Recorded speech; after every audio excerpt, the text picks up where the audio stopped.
Hello friend, आप सभी का स्वागत करते हैं हमारी यूट्यूब चैनल पर। आप सभी देख रहे हैं नफ़रत या मोहब्बत का भाग 1। तो दोस्तों, आज सभी के लिए यह कहानी नई लेकर आ रहा हूं। प्लीज़ आप सब लोग ढेर सारा प्यार और सपोर्ट ज़रूर कीजिए। एक छोटा सा घर था जिसके सामने 2-3 महंगे महंगी लग्जरी कार खड़ी हुई थी, जिन्हें देखकर कोई भी बता सकता था कि वह गाड़ियाँ इतनी ज़्यादा महंगी होगी।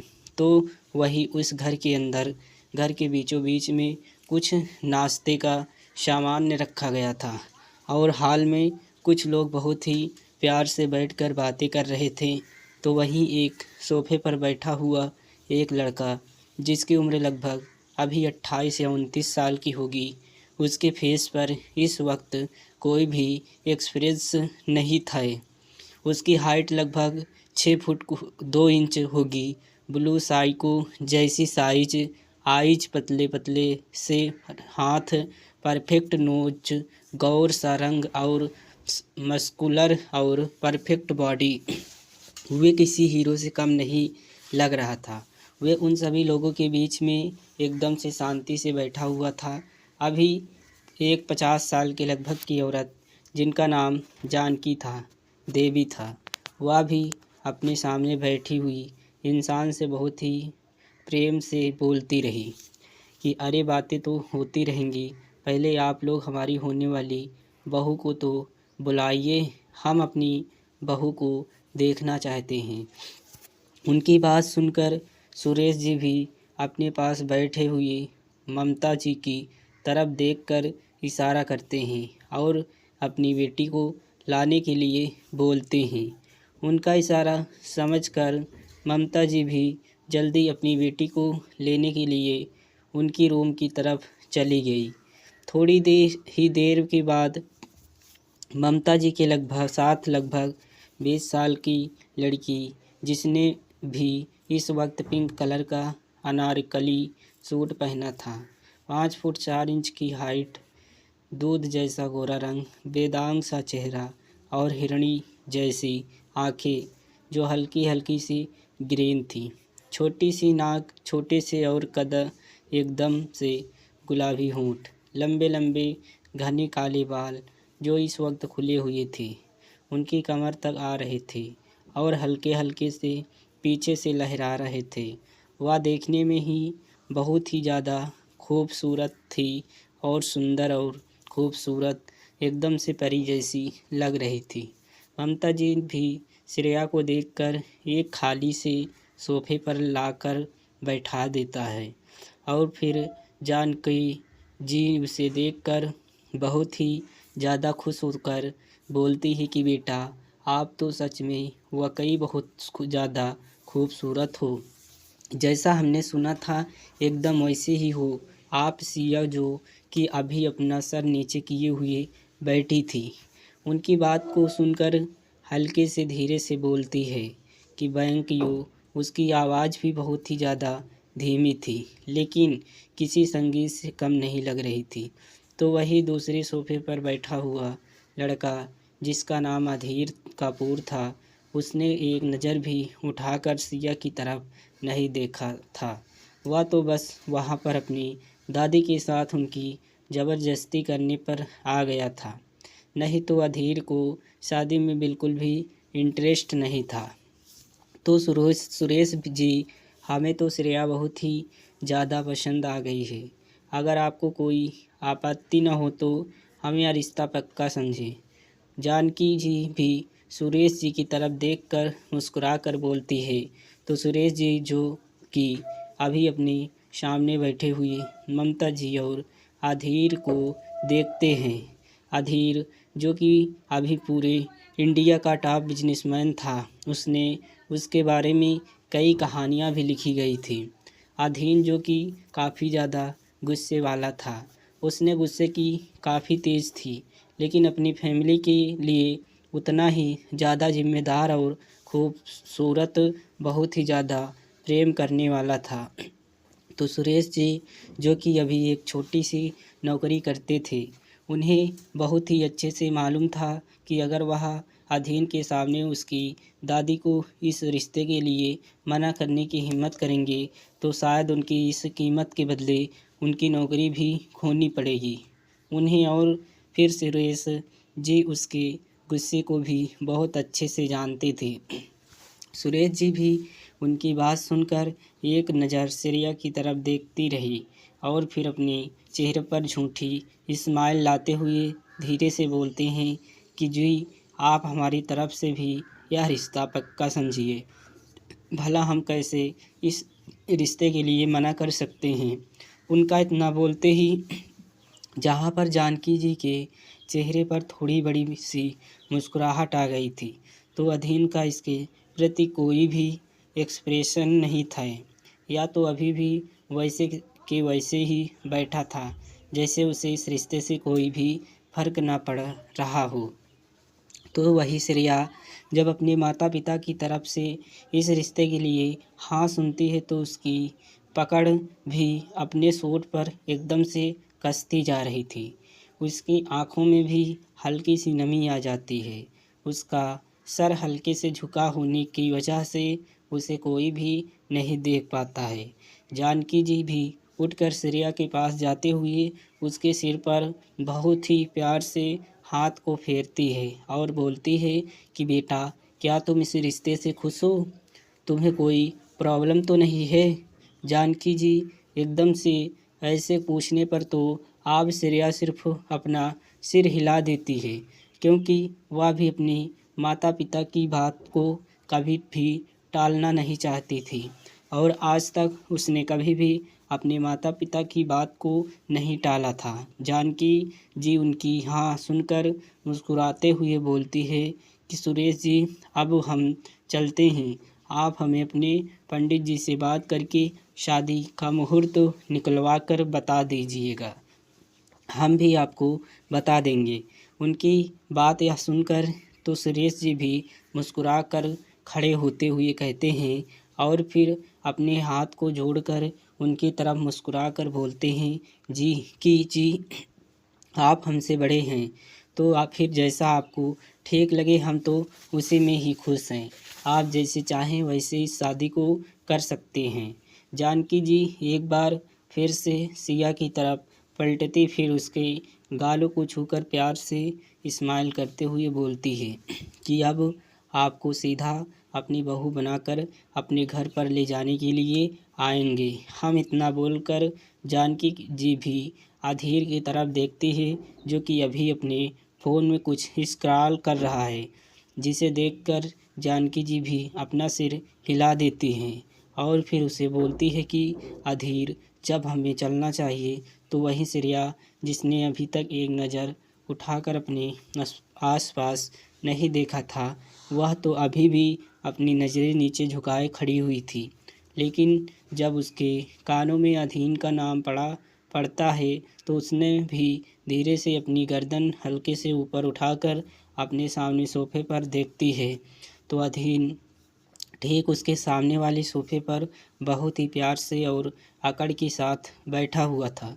अधीर को देखकर श्रेया भी अपनी नज़रों को उसके हटा नहीं पाई। वह एक नज़र उसे देखती है तो देखती ही रह जाती है कि आखिर अधीर कपूर था ही इतना ज़्यादा हैंडसम कि वह एक टक बस अभी अधीर की तरफ ही देखी जा रही है। उसे अधीर के चेहरे पर इस वक्त कोई भी एक्सप्रेशन नहीं दिख रहे थे, लेकिन फिर भी श्रेया को वह काफ़ी ज़्यादा हैंडसम लग रहा था। तो वही अधीर जब अपना दादी की बात सुनता है तो यह भी हल्के से सुकून में आ जाता है, जैसे जब जाकर उसके मन की कोई बात हुई हो। वह भी जल्दी से खड़ा होकर सीधा अपने घर से बाहर की तरफ निकल जाता है। अधीर ने भी एक नज़र श्रेया की तरफ नहीं देखा था, क्योंकि जब से श्रेया आई थी तब से ही अधीर अपने फ़ोन में बिजी हो गया था।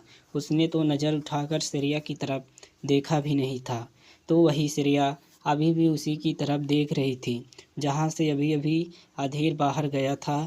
उसका ध्यान तब टूटा जब ममता जी ने उसे खड़ा करके अपने गले से लगाए हुए बोला कि मेरी बेटी इतनी बड़ी हो गई है कि आज उसका रिश्ता एक इतने बड़े घराने में होने जा रहा है। मैं तो सच में बहुत ज़्यादा खुश हूँ। मुझे तो यकीन ही नहीं हो रहा था कि मेरी बेटी इतनी बड़े घर में बहू बन के जाएगी। मैं बहुत ज़्यादा खुश हूँ। तेरे लिए बच्चा। ममता जी भी प्यार से उसके माथे पर किस करते हुए बोलती है, तो श्रेया भी उसकी बात को सुनकर बस हल्के से मुस्कुरा देती है। लेकिन उसका ध्यान अभी भी श्रेया और अधीन के उस प्यारे से चेहरे पर था, जिस पर इस वक्त कोई भी एक्सप्रेशन नहीं थे। यह सच कुछ होने के बाद श्रेया भी सीधा अपने रूम की तरफ चली जाती है। तो वहीं उसके मम्मी पापा आज बहुत ही ज़्यादा खुश थे। अपनी बेटी के लिए अधीर सिया के घर से सीधा अपनी किसी मीटिंग के लिए निकल जाता है। तो वहीं जानकी जी भी सीधा घर के लिए निकल जाती है। करीब आधे घंटे में ही उनकी जी की गाड़ी एक बड़े से बांग्ले सामने आकर रुकती है और एक गार्ड भी जल्दी से भागते हुए आया और फिर गाड़ी का गेट को खोल देता है। तो जानकी जी भी सोचा अपने चेहरे पर बड़ी सी मुस्कुराहट लिए गाड़ी के से नीचे उतरी जाती है और फिर बंगल के अंदर जाती है। जब वह घर के अंदर जा रही थी, उनकी अचानक से कोई आकर टकरा गया था। जानकी जी ने सामने की तरफ देखा तो एक लड़का, जिसकी उम्र अभी लगभग 23 साल की थी।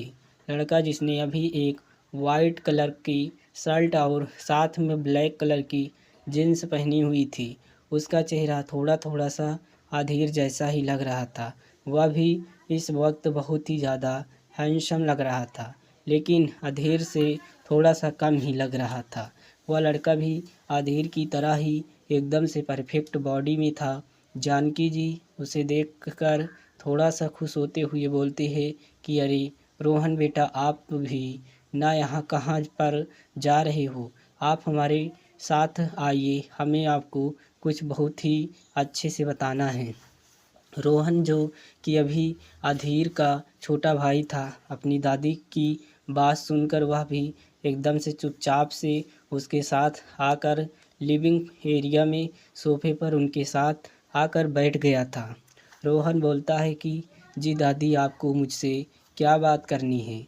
जल्दी जल्दी बताओ मुझे, मेरे फ्रेंड्स के साथ बाहर घूमने के लिए जाना है, नहीं तो लेट हो जाएगा। दादी भी खुश होते हुए बोलती है कि हम आपके भाई अधीर का रिश्ता तय करके आए हैं। रोहन जो कि अभी जानकी की बात को बहुत ही ध्यान से सुन रहा था। अधीर की बात आते ही वह एकदम से खड़ा होते हुए बोलता है कि दादी, आई थिंक मुझे देर हो रही है, मुझे जब आना चाहिए मैं आपसे बाद में मिलता हूँ।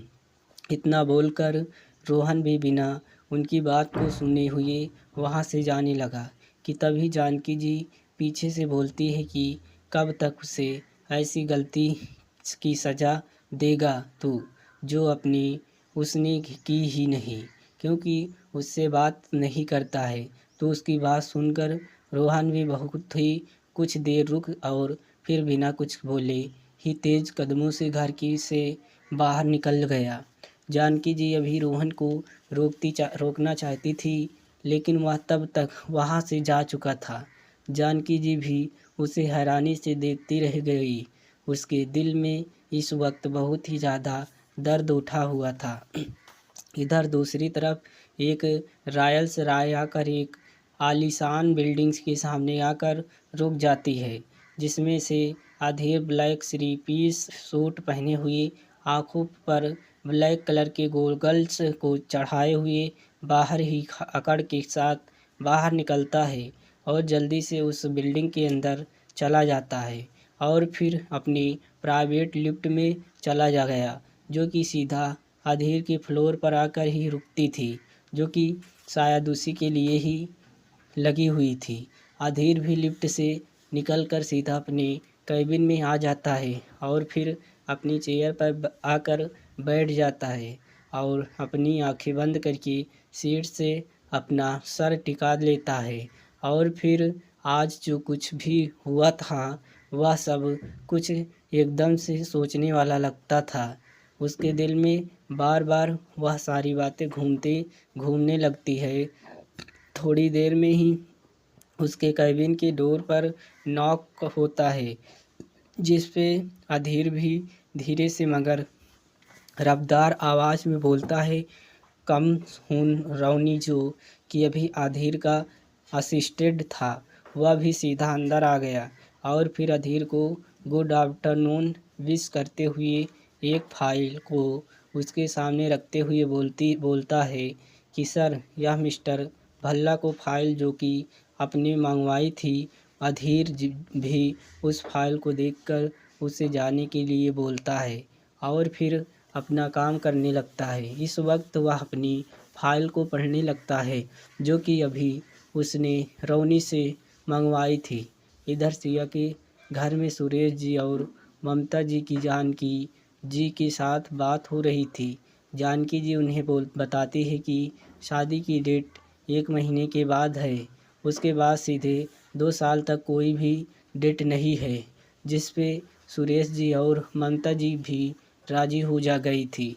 तो वहीं जब श्रेया को मालूम चला कि शादी की डेट 1 महीने के बाद है, वह भी जल्दी से अपने रूम में आ गई और फिर किसी को कॉल करके थोड़ी देर बात करने के बाद वह भी घर से बाहर निकल गई।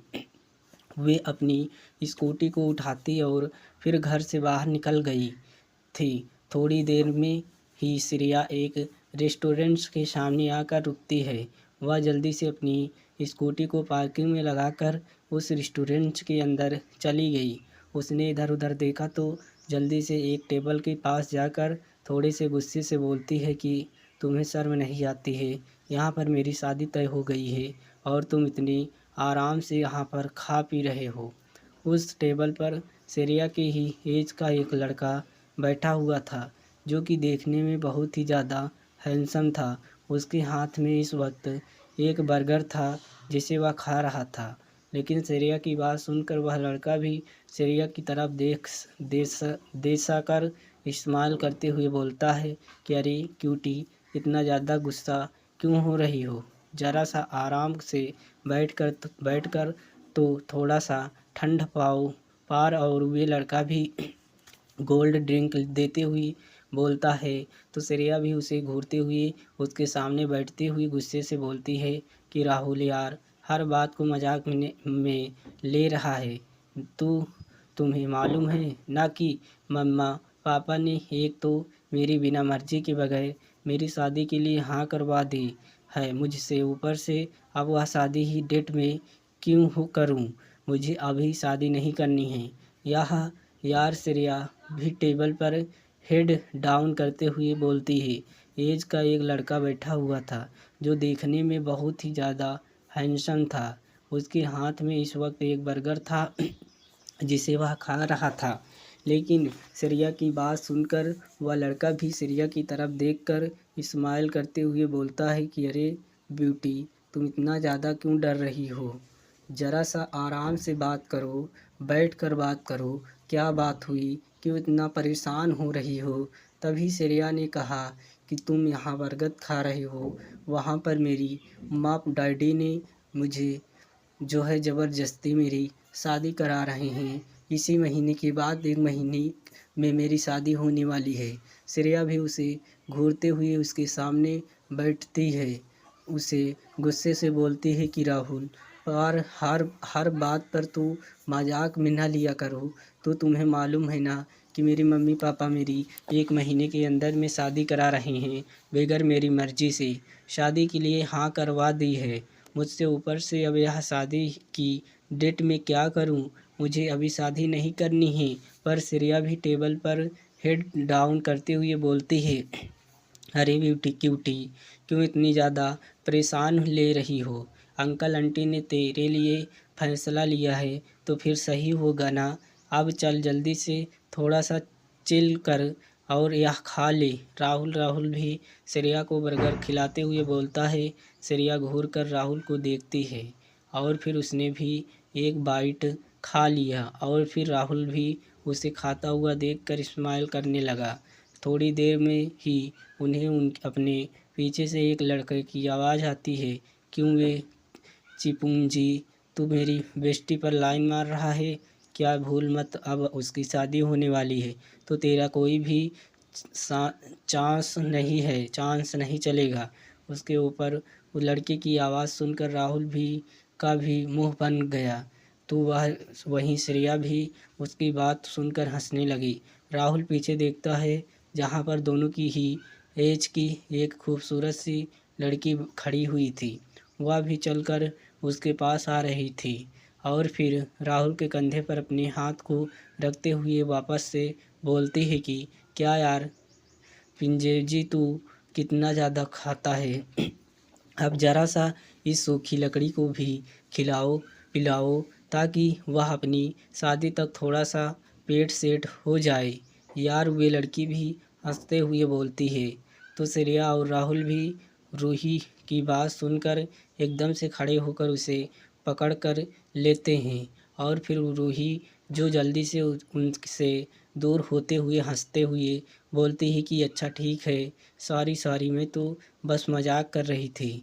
यार श्रेया, आज राहुल उसे देखकर अपना सिर हिला देते हैं, जिस पर रूही भी श्रेया और राहुल के गले में हाथ डालकर बोलती है कि पार राहुल, मुझे ना हमारी श्रेया के लिए एक गाना गाने का मन कर रहा है, कहो तो गाना गा दो। राहुल भी रूही की बात में हाँ मिला देता है और बोलता है कि हाँ ज़रूर। उसकी हाँ सुनते ही रूही ने भी चिल्लाकर गाना गाना शुरू कर दिया। जा कर ले तू उससे शादी, फिर शुरू होगी तेरी बर्बादी, और धोएगी तू कच्छे और गंदे गंदे बर्तन, देखेगी सास बहू और दूरदर्शन उस बन के रह जाएगी तू एक बस हाउस वाइफ, और 24 घंटे तेरा यार होगा ऑन टीवी। राहुल भी रूही के साथ श्रेया को आसपास घूमते हुए गाना गाने लगता है। तो वहीं श्रेया भी बस उन दोनों को गुस्से से घोरे जा रही थी। तो वहीं वह दोनों भी अब अपनी हंसी में मस्ती में गाने गा जा रहे थे। राहुल, श्रेया और रूही तीनों ही एक कॉलेज में बड़े पले थे। तीनों ही एक साथ अपना स्कूल कैप्टेन किए थे और तीनों ही एक साथ ही अब कॉलेज में थे। राहुल भी श्रेया और रूही का दोस्त कम सहेली ज़्यादा था। धीरे धीरे 1 महीने कैसे निकल गया किसी को भी कुछ नहीं पता चला। और आज श्रेया के घर में काफ़ी ज़्यादा चहल पहल हो रही थी, क्योंकि आज श्रेया की हल्दी हो रही थी और फिर 1 दिन के बाद उसकी शादी। श्रेया भी अपने रूम में येलो कलर का लहंगा पहने होकर बैठी हुई थी, जिसमें वह बहुत ही ज़्यादा अच्छी और खूबसूरत लग रही थी। उसी के पास में रूही भी येलो कलर का फ्रॉक सूट पहनकर उसके सामने आस-पास बैठकर उसे तैयार कर रही थी। इस वक्त दोनों ही बहुत ही ज़्यादा खूबसूरत लग रही थी। इधर दूसरी तरफ कपूर मेसन में इस वक्त अधीन ने भी आज येलो कलर का कुर्ता और वाइट कलर की पैंट पहनी हुई थी, जिसमें वह कुछ ज़्यादा ही हैंडसम लग रहा था। अधीन की हल्दी में ज़्यादा लोगों को नहीं बुलाया गया था, उसने बस कुछ गिने चुने लोगों को ही बुलाया गया था, जिसमें अधीर का बेस्ट फ्रेंड राज अपनी बीवी के साथ आया था। अधीर की हल्दी गार्डन में हो रही थी। गार्डन के बीचों बीच में हल्दी के लिए एक बड़ा सा स्टेज बनवाया गया था। अधीर अपने दोस्तों राज के साथ बाहर आया और फिर अपनी जगह पर आकर बैठ गया। अधीर अपने दोस्त राज के साथ। सबसे पहले दादी ने आकर बहुत ही प्रेम से अधीर को हल्दी लगाई और फिर उसके बाद राज और नेहा भी अधीर को हल्दी कम लगाई, उसे हल्दी से नहला दिया जाता है। ऐसे ही सबकी हल्दी लगाने के लिए बाद अधीर की नज़र स्टेज पर दूर खड़े रोहन पर गई। रोहन को ऐसे दूर खड़ा हुआ देखकर अधीर को काफ़ी ज़्यादा बुरा लग रहा था। अधीर की नज़री का पीछा करते हुए दादी भी हल्दी से रोहन के पास जाकर बोलती है कि तुम यहाँ पर क्यों खड़े हो, जाओ आकर अपने भाई को हल्दी लगाओ ना, आज उसकी शादी होने वाली है। क्या तब भी तुम मुझसे बात नहीं करोगी? सिर्फ तुम ही बच्चे हो जो हल्दी लगाने के लिए। रोहन भी उनकी बात सुनकर जल्दी से बोलता है कि दादी, मैं यहाँ पर आपकी वजह से आया हूँ, वरना मुझे किसी की भी शादी में कोई इंटरेस्ट नहीं है। उसकी बात सुनकर जानकी जी धीरे से बोलती है कि रोहन बेटा प्लीज़, भाई है हुए तेरा, कब से तुझे ही देखे जा रहा था। तू भी तू भी ना उसकी शादी का रस्म में शामिल हो जाओ प्लीज़। मुझे तुम भी नेक नए एक ही बात को बस पकड़ कर बैठे हो, एक ही बात पर अड़े हो। रोहन, आपको हमारी कसम जाकर अधीर को हल्दी लगाइए अभी के अभी। जानकी जी भी एकदम से बोलती है तो रोहन जी को भी अभी बस वहाँ से जाने ही वाला था। जानकी जी की बात सुनकर वह एकदम से उसकी तरफ हैरानी से देखता है और रुक जाता है। वह भी अपनी गगल्स अपनी आंखों पर चढ़ाते हुए अधीर की तरफ धीरे धीरे बढ़ जाता है। वह अधीर के पास आया और फिर अपने हाथों में थोड़ा से हल्दी लेकर अधीर के चेहरे पर लगा देता है और फिर बिना कुछ बोले ही, बिना किसी की तरफ चुपचाप से वहाँ से चला जाता है। थोड़ी देर के बाद अधीर की झूठी हल्दी श्रेया के घर पर भिजवा देती है उसे लगवाने के लिए। वे इशारा दूसरी तरफ इस वक्त एक घर में बहुत ही ज़्यादा चहल पहल हो रही थी। दोस्तों, कैसी लगी कहानी? आशा करता हूँ कि कहानी आपको ज़रूर पसंद आई होगी। अगर आपको ये कहानी पसंद आई हो तो आप चैनल को सब्सक्राइब करें। नेक्स्ट वीडियो में हम अगला भाग लेकर आएंगे, आप लोग ज़रूर जुड़ना ना भूलें। धन्यवाद दोस्तों।